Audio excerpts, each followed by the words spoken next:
Part 14 metro man Sreedharan. संसार में ऐसे बहुत ही कम व्यक्ति हैं जो अपने उत्तरदायित्व को पूरी ईमानदारी से निभाते हैं, काम को समय पर पूरा करते हैं। ऐसी ही विशेषताओं से युक्त काम के धुनी ई श्रीधरन एक ऐसे ही व्यक्तित्व हैं जिन्होंने अपनी योजना, बुद्धि और कार्यप्रणाली से भारत में सार्वजनिक परिवहन का चेहरा ही बदल दिया है। इन्होंने भारत में पहली मेट्रो रेल परियोजना के निर्माण के समय जिस समझदारी और कार्यकुशलता का परिचय दिया, वह अविश्वसनीय है। श्रीधरन का जन्म केरल के पलक्कड़ जिले में 12 जून 1932 को हुआ था। उन्हें भारत के मेट्रोमैन के रूप में भी जाना जाता है। श्रीधरन की प्रतिभा का लोहा तो उस घटना से ही माना जाने लगा जब सन 1963 में एक भयंकर समुद्री तूफान के कारण रामेश्वरम को तमिलनाडु से जोड़ने वाला एक पुल टूट गया, जिसके कारण तीर्थ यात्रियों का रामेश्वरम पहुंचना कठिन हो गया। केंद्र सरकार ने रेलवे को पुल के पुनर्निर्माण के लिए 6 महीने का समय दिया। रेलवे को अपने युवा इंजीनियर श्रीधरन पर पूरा विश्वास था। श्रीधरन की प्रतिभा को पहचानते हुए रेलवे ने यह अवधि 3 महीने की कर दी। 3 महीने में पुल को दोबारा तैयार करना एक चुनौती भरा कार्य था। श्रीधरन ने यह कार्य मात्र 46 दिन में पूरा करके सभी को दांतों तले उंगली दबाने को मजबूर कर दिया। इस असंभव काम को संभव बनाने के लिए रेलवे ने श्रीधरन को विशेष पुरस्कार से भी सम्मानित किया। इसके बाद भारत की पहली मेट्रो रेल सेवा की अहम जिम्मेदारी श्रीधरन को सौंपी गई। इस परियोजना में श्रीधरन को योजना बनाने से लेकर उसे डिजाइन करना तथा उसे कार्य रूप देना था। इसे भी श्रीधरन ने बखूबी निभाया। पहली बार मेट्रो रेल सेवा के लिए कोलकाता को चुना गया। बिना किसी रुकावट के, बिना किसी को कष्ट पहुंचाए कब मेट्रो रेल का निर्माण हो गया, ये कोलकाता के लोगों को पता ही नहीं चला।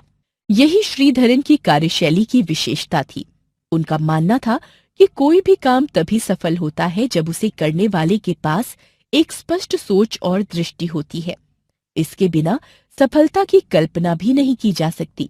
यही कारण है कि श्रीधरन ने अनेक परियोजनाएं निर्धारित समय से पहले और कम बजट में पूरी की। केंद्र सरकार कोंकण को रेलवे लाइन से जोड़ना चाहती थी, जो बहुत ही मुश्किल कार्य था। श्रीधरन को इस परियोजना का उत्तरदायित्व भी सौंपा गया। यह काम इसलिए मुश्किल था क्योंकि उन्हें दलदल और नदियों के रास्ते से 5000 हेक्टेयर जमीन पर 2000 पुल बनाने थे। इस काम को पूरा करने के लिए उन्हें 8 साल का समय दिया गया और श्रीधरन ने केवल 7 साल में ही इस कार्य को पूरा करके सबको आश्चर्यचकित कर दिया। इसके बाद श्रीधरन को दिल्ली में मेट्रो रेल का जाल बिछाने की जिम्मेदारी दी गई। जनता को परेशानी न हो, यह सोचकर श्रीधरन ने मेट्रो रेल का कार्य प्रारंभ कर दिया। कहीं ऊपर से तो कहीं जमीन के नीचे से उन्होंने मेट्रो रेल का रास्ता तैयार किया।